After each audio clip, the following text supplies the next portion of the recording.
Hello friends, this is Pawan Chaudhary. Welcome to Unacademy. Very good afternoon to all of you. Join fast. चलिए तो NCERT का series चल रहा है. As you no class 9th का NCERT हम लोग पढ़ रहे हैं और आज से हम स्टार्ट करेंगे आपका चैप्टर नंबर जो 4 है, चैप्टर नंबर 4 का एनसीईआरटी. सॉरी, चैप्टर नंबर 4 है आपका क्लास 9th का, उसको हम स्टार्ट करेंगे. The topic is climate. Very important, बहुत इंपॉर्टेंट टॉपिक है. यहाँ पर आपके जो बेसिक्स बनेंगे ये आपके आप जो आगे जब आके 11th में क्लाइमेटोलॉजी पढ़ेंगे या आप वैसे भी अगर क्लाइमेटोलॉजी पढ़ते हैं, है ना, आपका मौसम विज्ञान वगैरह पढ़ते हैं तो उसमें काफ़ी आपको इंपॉर्टेंट होता है ना. तो this is very important topic climatology.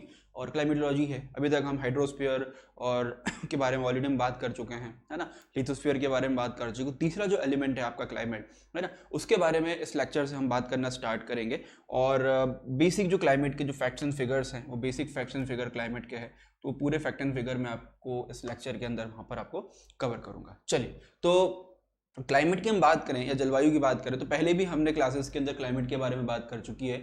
तो क्लाइमेट का मतलब होता है कि किसी एक पर्टिकुलर एरिया में, एक पर्टिकुलर टाइम में, एक पर्टिकुलर टाइम फ्रेम में क्या क्लाइमेट के अंदर या फिर आपके जो वेदर में क्या बड़ा चेंज आया है ना. Weather is a different thing, weather is a local thing, है ना. बारिश हो गई, सर्दी हो गई, गर्मी हो गई, वो वेदर हो गया. लेकिन लॉन्ग रन के अंदर जो उसके अंदर बदलाव आता है बोलते हैं उसको क्लाइमेट बोलते हैं. जैसे टेम्परेचर है, तो आज से 30 साल पहले जो एवरेज टेम्परेचर था वो मई महीने का 40 डिग्री था, लेकिन अभी वो 43 डिग्री हो गया है. तो ये क्या हुआ इन द लॉन्ग रन, ये क्लाइमेट में जो है वो परिवर्तन या क्लाइमेट में चेंज यहाँ पर आपका हुआ है. तो climate refers to the sum of the total weather condition and variations over the long area for a long period more than 30 year, 30 year या उससे ज़्यादा. अब ये 30 साल की बात जो है वो सिर्फ एनसीईआरटी में कही गई है, बाकी ऐसा कोई पर्टिकुलर कोई टर्म नहीं होता है. बट एनसीईआरटी बोल रहा है कि 30 ईयर का टर्म है तो हो सकता है 30 है ना. तो ये 30 ईयर, 30 साल से ज़्यादा का जो टाइम होता है उस टाइम फ्रेम के अंदर आपका जो भी वेदर कंडीशंस में जो भी बदलाव आते हैं, जो भी वेरिएशंस आते हैं, टेम्परेचर बढ़ा है, बारिश बढ़ी है, कम हुई है, what ever it will be, वो जो होता है वो आपका क्लाइमेट कहलाता है या फिर आपका जलवायु कहलाता है ना. तो वो एक लंबे समय में जो भी बदलाव हुआ, जैसे आपका बारिश है तो धीरे धीरे आपने घर में कई बार सुना होगा कि आपके जो बुजुर्ग हैं, है ना, या वो बोलते हैं कि यार इस बार बारिश कम हो गई है ना, पहले साल बहुत बारिश हुई. जैसे मेरी दादी बोलती थी कि जब मैं पैदा हुई तो उस टाइम पे 6 महीने तक बारिश हुई, है ना, या ऐसा हुआ. या उस टाइम पे कभी कोई बोलता है कि जब मैं पैदा हुआ जब वो अकाल पड़ा था, ऐसे करके वो उसको बताते हैं कि सालों तक ये होता रहा. तो ये क्या है, वो एक क्लाइमेट को चेंज करे. बोला बहुत गर्मी पड़ती है, पहले गर्मी नहीं थी, है ना, पहले गर्मी कम पड़ती थी, बारिश अब कम होती है, पहले बहुत बारिश होती थी. ये क्या है, दिस इज द क्लाइमेट जो उतने समय में वहाँ पर आपका चेंज हुआ है. ठीक है, तो किसी विशाल क्षेत्र में लंबे समय अवधि में मौसम अवस्थाओं विविधताओं का कुल योग होता है, टोटल वो होता है, इट्स कॉल्ड द क्लाइमेट. अब दूसरा होता है वेदर. वेदर मतलब आपका मौसम होता है. अब मौसम क्या होता है, मौसम का मतलब होता है कि आपके किसी पर्टिकुलर एरिया में, किसी पर्टिकुलर पॉइंट के ऊपर जो एटमॉस्फेरिक कंडीशन है, इट्स अ वेदर. जैसे अभी गर्मी का माहौल है हमारे इंडिया में, तो ये गर्मी का मौसम हो गया, है ना. तो दिस गर्मी, फिर बारिश आएगी, फिर ऐसे हमेशा लगातार चलता रहेगा. तो मौसम क्या होता है, एक विशेष समय में किसी क्षेत्र में वायुमंडल की अवस्था को बतलाता है कि वायुमंडल की अवस्था क्या है, कि वायुमंडल में क्या क्या एक्टिविटीज अभी यहाँ पे हो रही है. This is called the weather. तो this is basic difference between the weather and आपका क्लाइमेट के बीच में. ठीक है, अब कई सारे एलिमेंट्स होते हैं जो वेदर और क्लाइमेट के अंदर समान होते हैं. जैसे आपका टेम्परेचर हो गया, तापमान हो गया, है ना. तो मैंने बताया तापमान बढ़ता है या कम होता है. एटमॉस्फेरिक प्रेशर हो गया, वायुमंडलीय आपका दाब हो गया, है ना, या विंड हो गई, मतलब आपका हवा हो गई, है ना, विंड हो गई, ह्यूमिडिटी हो गई, आर्द्रता हो गई, प्रेसिपिटेशन हो गया, मतलब आपका जो वर्षण है वो वर्षण यहाँ पे हो गया, है ना. बारिश की जगह वर्षण यूज करा करो, हिंदी वाले. मैंने देखा कई बार आंसर राइटिंग में लोग वर्षण बारिश यूज करते हैं, है ना, इट्स अ वर्षण.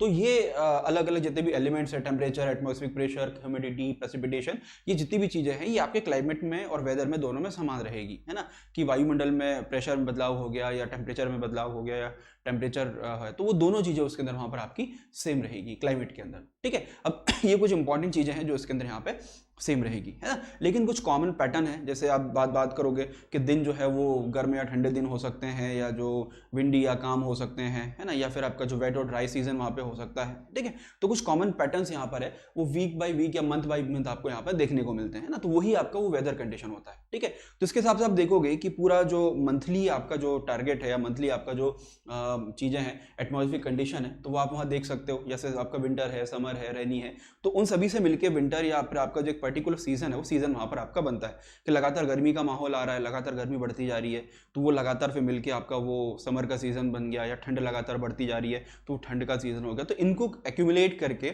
एक पर्टिकुलर जो सीजन है, एक पर्टिकुलर सीजन उसके अंदर आप यहाँ पर उसको बना सकते हैं, है ना। अब वर्ल्ड के अंदर आप देखोगे कि अलग अलग क्लाइमेटिक रीजन है, अलग अलग आपके जो जलवायु क्षेत्र हैं, तो अलग अलग जलवायु प्रदेश हैं। जैसे हमने इसके पहले 7th क्लास की एनसीईआरटी में पढ़ा भी था, है ना, आपके रेगिस्तान का एरिया के अंदर या फिर आपके जो ग्रासलैंड्स हैं वहाँ पे कैसा क्या चीज़ें हैं, तो वो सब चीज़ें हमने पढ़ी थी। अलग अलग क्लाइमेट कंडीशन या अलग अलग जलवायु अवस्था हैं, अलग अलग जलवायु प्रदेश वहाँ पर पूरी दुनिया को बांटा गया। आगे वो भी काफ़ी हम डिटेल के अंदर वहाँ पे पढ़ने वाले हैं। अब जो मानसून वर्ड है वो एक अरेबिक वर्ड है, इट्स कॉल्ड द मौसम।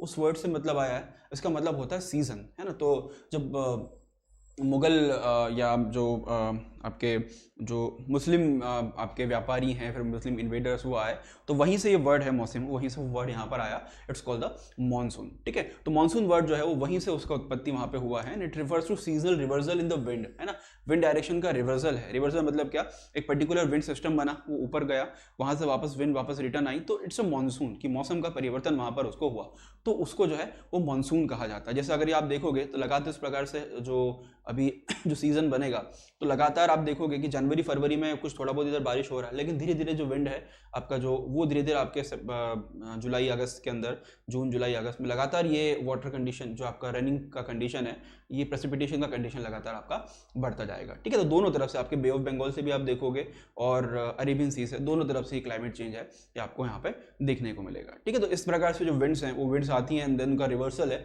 वो विंड का रिवर्सल भी यहाँ पर आपका हो जाता है, जिसको हम बोलते हैं रिट्रीटिंग मानसून, ठीक है। उसके बाद जो क्लाइमेट, अगर इंडिया की हम बात करें तो भारत का जो क्लाइमेट है, भारत की जो जलवायु है, इट्स अ मानसून क्लाइमेट, है ना। मानसून जलवायु आप ओवरऑल आप देखोगे, अब ऐसे तो अलग अलग एरियाज में अलग अलग प्रकार की जलवायु मिलती है, लेकिन ओवरऑल अगर भारतीय जलवायु हम देखेंगे तो it's a monsoon type climate, है ना, मानसून जलवायु होगी। स्पेशली जो ये क्लाइमेट टाइप है तो ये जनरली आपके साउथ में या फिर आपका जो साउथ ईस्ट एशिया है, तो इस रीजन के अंदर जनरली पाया जाता है, साउथ ईस्ट में या साउथ ईस्ट एशिया में। इंडिया के अलावा पाकिस्तान में भी सेम इसी प्रकार से बारिश होती है, या आपके चाइना के कुछ लॉलैंड रीजन्स हैं वहाँ पर, मतलब आपका कम्बोडिया वगैरह है वहाँ के लॉलैंड रीजन में, वहाँ पर भी इस प्रकार की कुछ एरियाज़ में इसी प्रकार से, बांग्लादेश में इसी प्रकार से यहाँ पर आपका बारिश है, वो बारिश यहाँ पे होता है। तो साउथ और साउथ ईस्ट, है ना, ये दोनों रीजन्स में जनरली आपको इस टाइप का क्लाइमेट है, एशिया में भी यहाँ पे आपका पाया जाता है, ओके, दिस वेरी इंपॉर्टेंट। और उसके आधार पर फिर पूरा क्लाइमेटिक कंडीशन वहाँ पर आपकी डिफाइन होती है ना। लेकिन भारत इतना बड़ा देश है, ऊपर साउथ से लेके नॉर्थ से लेके साउथ तक और ईस्ट से लेके वेस्ट तक इतना एक्सपांशन है, तो उस एक्सपांशन में भी अलग अलग प्रकार के क्लाइमेट्स हैं, अलग अलग प्रकार के क्लाइमेट्स हो सकते हैं। जैसे आप देखोगे अंडमान निकोबार में आप पता चलेगा कि वहाँ पे थोड़ा सा एवरग्रीन क्लाइमेट आपको मिल जाएगा, है ना, आपको रेन फॉरेस्ट मिल जाएंगे, या फिर आपको वेस्टर्न घाट के कुछ रीजन में रेनफॉल मिल जाएगा, ठीक है। तो वो अलग अलग आपको रेनफॉल कंडीशंस हैं, वो अलग अलग कंडीशन आपको अलग अलग जगह पर आपको देखने को मिल जाती है। अब दो इंपॉर्टेंट एलिमेंट्स हैं, पहला है टेम्परेचर और दूसरा है प्रेसिपिटेशन, मतलब पहला है तापमान और दूसरा है वहाँ पे वर्षण। ये आपके place to place, season to season जो आपका वेरिएशन है, तो ये वेरिएशन आपका उसके अंदर वहाँ पे क्रिएट करता है कि आपका तापमान कितना है, या वहाँ पर जो बारिश है वो बारिश कितनी हो रही है, प्रेसिपिटेशन कितना हो रहा है ना, वर्षण कितना हो रहा है। तो ये दो चीज़ों के ऊपर पूरी क्लाइमेटिक कंडीशन जो है आपकी वहाँ पर आपको डिपेंड करेगी। जैसे ये हम भारत की यहाँ पे बात करें तो यहाँ पर ये मीन टेम्परेचर है ना, मीन टेम्परेचर आप देखोगे तो जो ट्रॉपिक का एरिया है, उस ट्रॉपिक के एरिया में ऑलमोस्ट आपको जो टेम्परेचर है वो ज़्यादा मिलेगा ट्रॉपिक के आसपास, है ना। उसके बाद जैसे आप ऊपर जाओगे तो धीरे धीरे टेम्परेचर है वो कम होता जाएगा। साउथ में भी आओगे तो कुछ रीजन्स में टेम्परेचर है, बाकी वो वहाँ पर रिवर्सल उसका होता जाएगा। तो ये ट्रॉपिक के आसपास जो गर्मी है या वहाँ पर जो टेम्परेचर है वो टेम्परेचर आपका काफ़ी ज़्यादा होता है। कितना होता है, 37.5 डिग्री तक अभी होता है, थोड़ा ऊपर जाएंगे तो 35 से 37.5 तक होगा। लेकिन यहाँ पर एवरेज जो आपका जो आइसोथर्म लाइन है वो 37.5 डिग्री के आसपास यहाँ पर आपका टेम्परेचर रहता है, ठीक है। अब समर में आप देखोगे कि आपके राजस्थान के अंदर जो तापमान है कहीं कहीं 50 डिग्री के ऊपर आपके कुछ एरिया में चला जाता है ना। जबकि उसी टाइम पर आप देखोगे, उसी टाइम पर आपके पालघाट या जम्मू कश्मीर वगैरह है तो वहाँ पर आपके पहलगाम में, जम्मू कश्मीर वगैरह में कितना 20 डिग्री तक टेम्परेचर रहता है। तो कितना डिफरेंस है ना।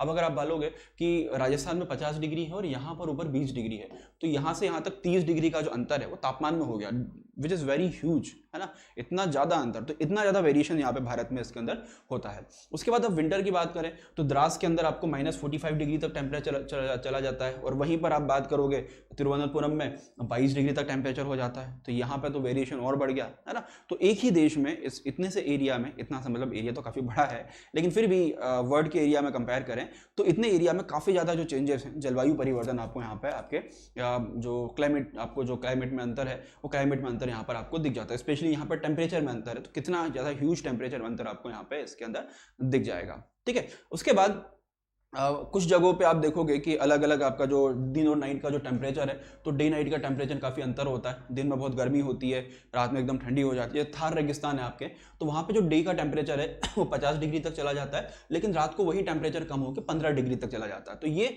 इसको बोलते हैं डियूरनल टेम्परेचर, या दिन और रात का जो टेम्परेचर का अंतर है, it's called the diurnal temperature. जैसे अभी आप जैसे ज़्यादातर लोग मध्य प्रदेश से मुझे देख रहे हैं, तो मध्य प्रदेश के एरिया में आप देखोगे तो मध्य प्रदेश के एरिया में जो डियूरनल टेम्परेचर बहुत ज़्यादा नहीं होता। तो दिन में आपका 38-40 डिग्री चला जाता है, रात में 28-30 डिग्री तक, तो 8-10 डिग्री का जो अंतर है वो अंतर उसके अंदर यहाँ पर आपका रहता है। ठीक है, तो उसके बाद आप देखोगे अंडमान निकोबार में, तो ये ऑलमोस्ट आप देखोगे अंडमान निकोबार या केरला का जो एरिया हो गया, तो ऑलमोस्ट ये एवरग्रीन फॉरेस्ट का एरिया हो गया है ना, या आपका जो ट्रॉपिकल है उस एरिया में आ गया। तो यहाँ पर टेम्परेचर में चेंज इतना ज़्यादा नहीं होता। पहले ही हमने पढ़ा था कि इन ट्रॉपिकल एरियाज में बहुत ज़्यादा टेम्परेचर में चेंज है, बदलाव नहीं होता है ना। तो ये आप बात याद रखिएगा कि किस प्रकार से जो दिन और रात का जो temperature, it's called the diurnal temperature है ना, या दिन रात का जो औसत तापमान है वो कुछ प्लेसेस पे ज़्यादा होता है और कुछ प्लेसेस वो जो टेम्परेचर डिफरेंस है वो टेम्परेचर डिफरेंस काफ़ी ज़्यादा यहाँ पर आपका कम होता है।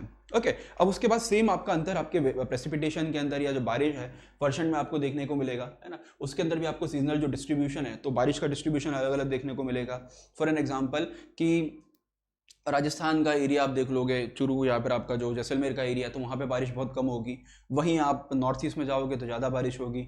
मध्य प्रदेश में आएंगे तो एक एवरेज रेनफॉल होगा, ना बहुत ज़्यादा ना बहुत ज़्यादा कम बारिश। ठीक है, तो वो प्रेडिक्शन होगा। तो ये भी अलग अलग प्रकार से ये जो वर्षण है वो अलग वर्षण वहाँ पर आपका वेरी करता है ना। उसमें भी आप देखोगे कि जो अपर एरिया है भारत का, जैसे आपका जो हिमालय हो गए, मतलब जम्मू कश्मीर हो गया, हिमाचल हो गया, उत्तराखंड हो गया, तो वहाँ पर जो है वो वहाँ पर आप देखोगे स्नोफॉल होती है, बारिश होती है, मतलब आपका हिमपात होता है। वहीं आप नीचे अगर आप आ जाओगे आपके नॉर्मल आपके मध्य प्रदेश में या उसके नीचे रीजन में, तो वहाँ पर आप देखेंगे कि वहाँ पर सिर्फ जो बारिश है तो वो बारिश बूंदों के रूप में वहाँ पर आपकी गिरती है ना। तो कितना अंतर है, देश के अंदर ही ऊपर आपका जो है एक तरफ बर्फ गिर रही है, दूसरी तरफ आपका नॉर्मल बारिश हो रही है। एक समय वेस्ट में जाओगे तो बारिश ही नहीं होती, वहाँ पे लद्दाख वगैरह के अंदर जाओगे वहाँ बारिश नहीं होता, आपके राजस्थान में बारिश बहुत कम होती है। ठीक है, तो एनुअल जो प्रेसिपिटेशन है भारत का, तो ये आपके 400 सेंटीमीटर मेघालय में अब अगर एवरेज देखेंगे, और वही 10 सेंटीमीटर तक आपके लद्दाख के अंदर या वेस्टर्न राजस्थान में 10 सेंटीमीटर तक यहाँ पे पहुँच जाएगी। तो उस एरिया में जो बारिश है, बारिश में भी काफ़ी अंतर है कि कहाँ 400 सेंटीमीटर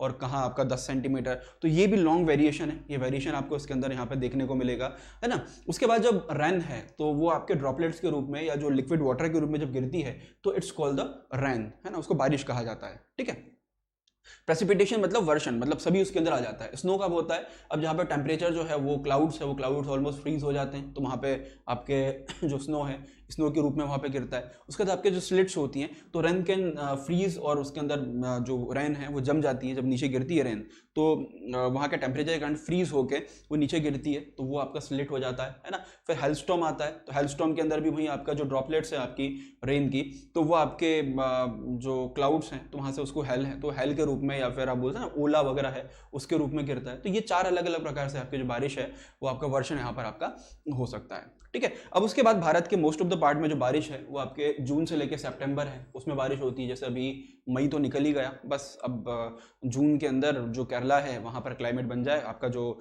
मानसून बन जाएगा, उसका सिस्टम बनेगा और आगे निकलेगा। जून से सितंबर तक भारत में जनरली बारिश यहाँ पे होती है ना। लेकिन अभी मैंने आपको मैप में दिखाया था, जो GIF में दिखाया था कि कुछ एरियाज है, आपके तमिलनाडु का कुछ एरिया है वहाँ पर है, या उसके आसपास का जो एरिया है वहाँ पर जो रेन है वो अक्टूबर नवंबर में होती है। अब उसका रीज़न क्या है, उसका रीज़न भी मैं आपको ऑलरेडी एक बार बता चुका हूँ कि जब बारिश होती है तो दोनों तरफ से आपका बे ऑफ बंगाल और अरेबियन सी दोनों तरफ से सिस्टम बन के जो मानसून की हवाएं हैं वो ऊपर जाती है, तो उसके कारण तमिलनाडु और जो नीचे का एरिया वहाँ पर बारिश नहीं पहुँच पाती।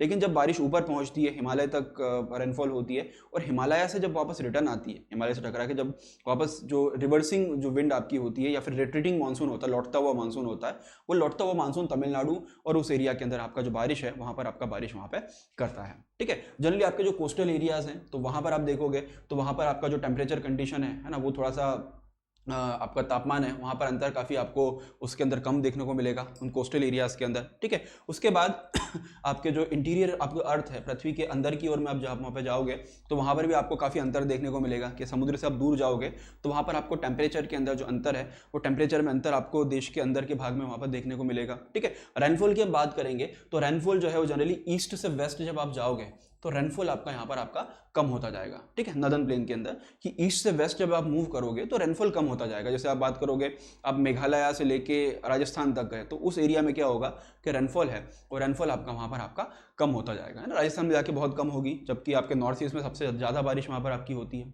ठीक है। So this is called the आपका जो बेसिक चीज़ है वहाँ पर आपकी है, ओके। उसके बाद जो क्लाइमेट कंट्रोल है या जो क्लाइमेट आपका जो नियंत्रण है वो 6 इंपॉर्टेंट चीज़ों के ऊपर डिपेंड करता है। पहला है लैटिट्यूड, लैटिट्यूड मतलब आप हिंदी में बोलेंगे अक्षांश के ऊपर कि कौन से अक्षांश के ऊपर है, ओके। दूसरा है एल्टीट्यूड या उसकी तुंगता या उसकी ऊंचाई। तीसरा बोलते हैं आपका प्रेशर, आपका दाब। चौथा है विंड सिस्टम कि आपका वायु का सिस्टम क्या है ना। डिस्टेंस फ्रॉम द सन, सूर्य से समुद्र से कितनी दूरी है ना। उसके अलावा आपका ओशन करंट, जो महासागरीय धाराएं हैं, और आपका रिलीफ फीचर या फिर आपका उच्चावच लक्षण। तो ये 6 के ऊपर यहाँ पर डिपेंड करता है कौन कौन सी चीज़, latitude, altitude, pressure, wind system, distance from the sun, ocean current और आपका रिलीफ। इन 6 चीज़ों के ऊपर वहाँ पर आपका जो पूरा क्लाइमेटिक कंट्रोल है वो क्लाइमेटिक कंट्रोल यहाँ पर आपको डिपेंड करता है ना। अब आपको पता है कि जो अर्थ है, earth is in the curvature, जो अर्थ है वो गोल है ना, कर्वेचर के अंदर है। हमने देखा भी था कि इस प्रकार से जो सनलाइट्स है तो सनलाइट्स आपके एमपी के एरिया के अंदर ज़्यादा गिरेगा क्योंकि ट्रॉपिकल एरिया में ज़्यादा इंसोलेशन होता है, ऊपर आप जाओगे तो इंसोलेशन कम होगा, ठीक है। तो वो आपका जो अर्थ है वो कर्वेचर के रूप में है और उसके कारण जो सोलर एनर्जी का जो रिसीविंग जो सोलर एनर्जी है या सूर्य का जो तापन है वो अलग अलग एरिया में अलग अलग तापमान मिलेगा। जम्मू कश्मीर में कम मिलेगा, जबकि मध्य प्रदेश, राजस्थान इन एरियाज़ हैं जो ट्रॉपिक ऑफ कैंसर के आसपास है, तो यहाँ पर आपको ज़्यादा मिलेगा। तो सोलर एनर्जी जो है वो अलग अलग तरीके से वहाँ पर आपका रिसीव करेगा और उसके कारण क्या होगा कि जो एयर टेम्परेचर है ना, आपके वायु का तापमान है ना, वो आपका कम ज़्यादा यहाँ पे आपका हो सकता है ना। अब आप इक्वेटर से लेके, है ना, आपका जो इक्वेटर है, इक्वेटर से लेके आप अगर पोल की तरफ आप जब जाएंगे, है ना, तो आपका ये जो एयर टेम्परेचर है, ये आपका जो एयर टेम्परेचर है वो आपका कम होता जाएगा। जैसे अब ये this is the 0 degree, this is the 23.5 degree, है ना, जो हमारा मध्य प्रदेश का एरिया हो गया, बेसिक भारत का भाग हो गया, तो यहाँ पर टेम्परेचर आपका ज़्यादा होगा। लेकिन और ऊपर आप जब जाओगे जम्मू कश्मीर, फिर उसके ऊपर आप क्रॉस करके चाइना, फिर साइबेरिया तक जाओगे तो और तापमान आपका धीरे धीरे कम होता जाएगा। तो याद रखिएगा, जब हम इक्वेटर से लेके आप पोल की तरफ जाते हैं तो एयर टेम्परेचर जो है वो एयर टेम्परेचर आपका डिक्रीज होता है ना। क्यों कर डिक्रीज होता है? रीजन इज सोलर एनर्जी, कि सूर्य का जो तापमान है, सूर्य का तापमान वहां पर आपका धीरे धीरे ऊपर जाके कम होता जाता है। सूर्य का जितना तापमान कम होगा, जितना उसका इंसोलेशन कम होगा, उतना टेम्परेचर है, उतना टेम्परेचर वहां पर ऑब्वियसली बात वहां पर आपका कम होगा, ठीक है। अब उसके बाद जब अर्थ के सरफेस के ऊपर हम जो हायर एल्टीट्यूड में जाते हैं, ऊंचाई के क्षेत्र पे जाते हैं, तो जब ऊंचाई के क्षेत्र में हम जाएंगे तो वहां पर आप जाओगे तो वहां पर भी तापमान आपका कम होगा, है ना। जैसे नॉर्मल जो लॉलैंड है, जैसे अब गंगा के मैदान है तो वो काफ़ी लॉलैंड के एरिया के ऊपर है, तो वहाँ पर तापमान ज़्यादा होगा क्योंकि अर्थ के नज़दीक है, वहाँ पे मतलब कॉन्टैक्ट में है। जैसे ऊपर जाओगे टेम्परेचर कम होता जाएगा। जैसे अभी आप बात करोगे तो अभी जो टेम्परेचर है, द टेम्परेचर इज 32 डिग्री, है ना, 32 डिग्री टेम्परेचर है। और यही अभी आप मैं जम्मू कश्मीर में बात करूं, जहां पे ऊंचाई वाला क्षेत्र ज़्यादा एलिवेशन वहां पर है, तो वहां पर टेम्परेचर 12-15 डिग्री या 16 डिग्री वहां पर आपका टेम्परेचर होगा। तो कितना अंतर हो गया टेम्परेचर के अंदर। तो जो हायर एल्टीट्यूड पे आप जाओगे जो टेम्परेचर है या जो तापमान है, वो तापमान आपका यहाँ पर आपका कम होता जाएगा। और उसके अलावा आपका जो एटमॉस्फेयर है वो कम आपका डेंसी है, उसका जो डेंसिटी है एटमॉस्फेयर का, तो डेंसिटी भी ऊपर जाते जाते डेंसिटी या उसका जो दाब है वो दाब ऊपर जाके वहाँ पर आपका कम होता जाएगा। इसके लिए जनरली आप देखोगे कि जो हिली एरियाज होते हैं, है ना, वहाँ पर समर के अंदर भी ठंडी रहती है, इसलिए लोग हिल स्टेशन पे जाते हैं गर्मी के टाइम पे। इस बार तो वो भी नहीं कर पा रहे, है ना, तो कोरोना के कारण। तो समर एरियाज़ का जो समर है तो लोग आपके हिल स्टेशंस पे घूमने जाते हैं, क्योंकि आपके बाकी एरियाज़ की जो गर्मी है या वहाँ की जो ह्यूमिडिटी है उससे उनको दूर रहना है, ठीक है। उसके अलावा जो प्रेशर और विंड सिस्टम है किसी भी एरिया का, तो वो उसके लैटिट्यूड के ऊपर और उसका जो एल्टीट्यूड है, उन दोनों चीज़ों के ऊपर आपका डिपेंड करता है कि उसका जो अक्षांश है और उसकी जो ऊंचाई है, वो दोनों के ऊपर आपका जो एयर प्रेशर है, वो प्रेशर और का विंड सिस्टम है, वो विंड सिस्टम उसके ऊपर वहाँ पर आपका उसके ऊपर निर्भर करेगा, ठीक है। तो ये आपका टेम्परेचर और रेनफॉल है, उसको भी प्रभावित करेगा, आगे समझाऊंगा कैसे करेगा करके, ठीक है। उसके बाद जो आपका जो सी है ना, तो वहाँ पर क्या होता है कि सी का जो आपका टेम्परेचर हो गया तो धीरे धीरे आप देखोगे, so as a distance from the sea है ना आपका इंक्रीज होता जाता है, तो धीरे धीरे आपका जो है वो क्लाइमेट जो है वो काफ़ी बदलता जाता है। फॉर एन एग्जांपल कि अब मैं केरला की बात करूँ तो केरला या फिर तमिलनाडु जो है वो समुद्र से घिरा हुआ है ना, वहाँ से, तो वहाँ पे क्या होता है कि वहाँ से आप जैसे जैसे ऊपर आओगे तो जो वेदर कंडीशन है, वेदर कंडीशन वहाँ पर आपकी बदलती जाएगी। एक एग्जांपल से मैं आपको समझाता हूँ कि दिस इज द, मेरे को मैप बनाना नहीं आता, आई एम एक्सट्रीमली सॉरी, है ना, तो बस ऐसे ही करके मैं, ये मेरे लिए इंडिया का मैप मतलब ये हो जाता है, ठीक है, तो मैप वगैरह सीखना पड़ेगा बनाना, ठीक है। अब यहाँ पर क्या है कि यहाँ पर आपका बहुत सारा वाटर है, समुद्र में पानी है। अब यहाँ से जो ये सिस्टम बन के ऊपर जो विंड है, वो विंड आपकी जो मॉइस्चर वाली विंड है वो आपके ऊपर कॉन्टिनेंट के ऊपर यहाँ पे फ्लो करेगी। तो ये क्या होगा, यहाँ पे लैंड के ऊपर जो टेम्परेचर है वो ऑब्वियसली बात ज़्यादा होगा वहाँ पे, तो वो क्या होगा कि जो भी सिस्टम ऊपर बन के जाएगा तो वो जितना भी सिस्टम है वो उसको एब्जॉर्व कर लेगी, या जो पानी है तो बारिश के रूप में गिरा देगा, या जो लैंड है वो उसका मॉइस्चर कंटेन उसको वहाँ पे ले लेगा। तो कुछ एरिया तक आप देखोगे कि यहाँ से जब विंड्स आपकी चलती है तो इट कंटेन द मॉइस्चर, लेकिन जैसे जैसे ऊपर वहाँ पर जाएंगी तो उनका मॉइस्चर खत्म होता जाएगा, है ना, क्योंकि लैंड में कॉन्टैक्ट में आती जाएगी तो धीरे धीरे उनका मॉइस्चर खत्म होता जाएगा। और यही जो चीज़ है इसको बोलते हैं कॉन्टिनेंटलिटी, है ना, या फिर आपका जो प्रायद्वीपीय है, तो जैसे हम बोलेंगे कि इंदौर में या दिल्ली में कॉन्टिनेंटल क्लाइमेट है। क्यों है कॉन्टिनेंटल क्लाइमेट, कि वहाँ से जब समुद्र से आपकी जो हवाएं आती हैं या समुद्र से आपकी जो मानसून हवाएं आती हैं, वहाँ तक आते आते उनका एब्जॉर्प्शन है, वो एब्जॉर्प्शन हो सकता है, उनका जो वाटर कंटेंट है या उनका जो मॉइस्चर है वो मॉइस्चर आपका सोक हो जाता है, वो खत्म हो जाता है। तो उसके कारण जो क्लाइमेट बनता है इट्स कॉल्ड द कॉन्टिनेंटलिटी उसको बोलते हैं, या हम बोलते हैं उसको हिंदी के अंदर बोलेंगे उसको महाद्वीपीय अवस्था, कि गर्मी में बहुत ज़्यादा गर्मी और ठंडी में बहुत ज़्यादा ठंडी है। जैसे आप देख लोगे, आप जनरली जो शिवपुरी के ऊपर आप जाओगे, है ना, गुना शिवपुरी के ऊपर आप जाओगे तो वहाँ पर आपको यही चीज़ मिलेगी, गुना शिवपुरी, और आगे फिर आपके यूपी में दिल्ली तक बढ़ोगे तो लगातार ये कॉन्टिनेंटलिटी जो है वो बढ़ती जाती है। तो इक्वेटर से आप जैसे दूर जाओगे कॉन्टिनेंटलिटी जो है वहाँ पर आपका इंक्रीज हो जाएगी। कहीं कहीं क्या होता है, लोकल सिस्टम बनता है, जैसे कोई रिवर है या कोई भी लेक है तो वहाँ से आपको जो विंड है वो विंड को और मॉइस्चर वहाँ पे मिल जाता है, तो वो एक अलग बात है। लेकिन जनरली यहाँ पर कॉन्टिनेंटलिटी है बहुत ज़्यादा यहाँ पर आपकी इंक्रीज हो जाती है, ठीक है। उसके अलावा आपके जो ओशन करंट्स हैं तो वो भी इंपैक्ट करते हैं, है ना, आपके कोस्टल एरियाज़ के अंदर, कि वहाँ पर आपके वार्म करंट या कोल्ड करंट दोनों तरह के करंट होते हैं। तो डिपेंड करता है कि किसी भी कोस्ट के ऊपर, जैसा अभी मैंने आपको बताया था, किसी भी कोस्ट पे अगर कोई करंट आ रहा है तो किस प्रकार का करंट आ रहा है ना, ओशन करंट जो होते हैं, महासागरीय धाराएं हैं, तो ठंडी अगर होगी तो उस एरिया के आसपास जो टेम्परेचर है वो कम हो जाएगा, अगर वो गर्म होगी तो उस एरिया के आसपास जो टेम्परेचर है वो टेम्परेचर आपका वहाँ पे बढ़ जाएगा। तो कम या ज़्यादा टेम्परेचर दोनों चीज़ें वहाँ पर आपकी हो जाएगी। वो डिपेंड करेगा आपका जो क्लाइमेटिक कंडीशन है, उसका जो ओशन करंट, उसका आपका जो कोस्टल एरिया है उसके ऊपर, कि वहाँ पे जो करंट आ रहा है वो वार्म करंट है या वो आपका cold current. It almost depend upon the warm and the cold current. अगर वार्म करंट होगा तो गर्मी होगी और कोल्ड करंट होगा तो वहाँ पर आपकी सर्दी होगी, ठीक है। तो ये बात आप यहाँ पर स्पेशली याद रखिएगा, ओके। उसके बाद एक रिलीफ फीचर होता है कि इसके अंदर बेसिकली आपका जो अलग अलग जो क्लाइमेट टाइप है ना, तो वो रिलीफ फीचर वहाँ पर आपका प्ले करते हैं कि वहाँ पर कितना रिलीफ है, या वहाँ पर जो आपका जो उच्चावच है, वो उच्चावच तुंगता है, वो तुंगता वहाँ पे आपकी कितनी है। जैसे आप हाई माउंटेन के एरिया पे आप जाओगे तो वहाँ पर आपको जो वहाँ पर आपको कोल्ड या जो हॉट विंड है तो वहाँ पर वो बेरियर्स वहाँ पर आपका होगा, है ना, कि एक पर्टिकुलर एरिया होगा, वहाँ से आपको फिर कोल्ड विंड मिलेगी, ऊपर आपको जो ऊपर आपको कोल्ड विंड मिलेगी, नीचे आपको हॉट विंड मिलेगी, ठीक है। तो वो होगा, और उसके हिसाब से फिर आपका जो प्रेसिपिटेशन है वो प्रेसिपिटेशन में यहाँ पर आपका अंतर होगा, कि जो मानसूनी हवाएं हैं तो मानसूनी हवा एक पर्टिकुलर एरिया में जा रही है या नहीं जा रही है, तो वो रेन एरिया जो है वो रेन एरिया के ऊपर यहाँ पर, या फिर आपका जो रेन बीरिंग विंड है उसके ऊपर यहाँ पर आपका डिपेंड करेगा, ठीक है। और स्पेशली जो इसमें जो माउंटेन का जो लीवर्ड साइड होता है, माउंटेन का जो पीछे वाला भाग होता है, वहां पर बारिश आपकी कम होती। फॉर एन एग्जांपल कि दिस इज द माउंटेन, है ना।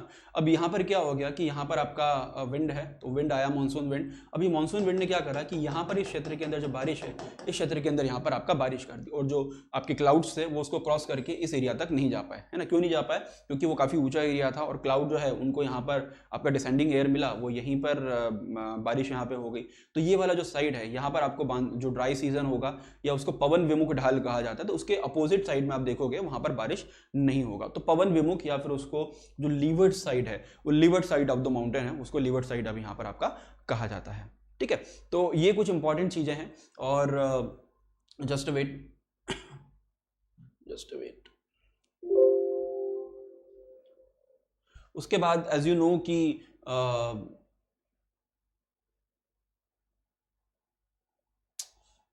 जस्ट वेट, अरे यार, हाँ ठीक है। तो ये कुछ इंपॉर्टेंट चीज़ें हैं कि आपका जो एल्टीट्यूड वगैरह है उसके ऊपर है। अब दूसरा जो कार है कि इट्स कॉल्ड द लैटिट्यूड, है ना। लैटिट्यूड मतलब आपका अक्षांश है, तो अक्षांश पे वैसे डिपेंड करेगा। तो जो ट्रॉपिक ऑफ कैंसर है या फिर आपकी जो कर्क रेखा है, तो कर्क रेखा ऑलमोस्ट भारत को दो पार्ट के अंदर या दो पार्ट्स के अंदर आपको ऑलमोस्ट डिवाइड करती है, नॉर्थ और साउथ के अंदर, है ना। तो ये जो अक्षांश रेखा आपकी जो कर्क रेखा है, ये मिडिल ऑफ द जो कंट्री के मध्य से निकल के आपको रण ऑफ कच्छ से लेके जो मिजोरम है ईस्ट में, तो उन पूरे एरिया से निकलती है। अब ये काल्पनिक रेखा है, लेकिन ये रेखा ये बताती है कि इस एरिया के अंदर सूर्य का जो इंसोलेशन है वो हाईएस्ट लेवल के ऊपर यहाँ पर होगा, सन का जो इंसोलेशन है वो अधिकतम यहाँ पर आपका होगा, ठीक है। तो आधा कंट्री जो है वो आपके ट्रॉपिक के साउथ में है और आधा कंट्री ट्रॉपिक के नॉर्थ में, तो देश को ऑलमोस्ट आधे भाग के अंदर यहाँ पर आपका वो विभाजित है, वो विभाजित यहाँ पे आपका करता है ना। अगर हम बोले तो जो एरिया ट्रॉपिक ऑफ कैंसर का जो पूरा एरिया है ना, तो उसके अगर आप वो नॉर्थ के अंदर साउथ के अंदर एरिया है, तो एरिया जो है वो उष्णकटिबंधीय एरिया यहाँ पर होगा, ठीक है। तो जो उसके साउथ में एरिया होगा वो उष्णकटिबंधीय एरिया होगा, और वो एरिया जो उसके नॉर्थ के अंदर होगा तो वो सब ट्रॉपिक एरिया होगा। तो ट्रॉपिकल और सब ट्रॉपिकल दो पार्ट के अंदर उसको वहां पर वो डिवाइड करता है ना। तो आपका एरिया कि ऊपर उसके ऊपर ट्रॉपिकल एरिया होगा, नीचे उसका सब ट्रॉपिकल एरिया यहाँ पर आपका होगा, ठीक है। जैसे ये अभी मैप में तो नहीं है यहाँ पे, है ना। तो दो पार्ट में डिवाइड है, तो नीचे जो होगा आपका वो आप यहाँ पे नॉर्थ में जाओगे तो आपको वहाँ पर आपको सब ट्रॉपिकल मिलेगा और उधर आपको वहाँ पे ट्रॉपिकल। तो ये ट्रॉपिकल और नॉर्थ सब ट्रॉपिकल दो एरिया के अंदर पूरा जो भारत है वो भारत को यहाँ पर आपका डिवाइड करता है, भारत को यहाँ पर विभाजित करता है ना। इसके लिए जो ये सब ट्रॉपिकल क्लाइमेट है, तो उसके आसपास जो ट्रॉपिकल और सब ट्रॉपिकल क्लाइमेट है वो वहाँ पर आपका बनता है, ठीक है। ये ऑलरेडी हम सेवंथ की क्लास में उसको हम डिटेल के अंदर वहाँ पर देख चुके हैं,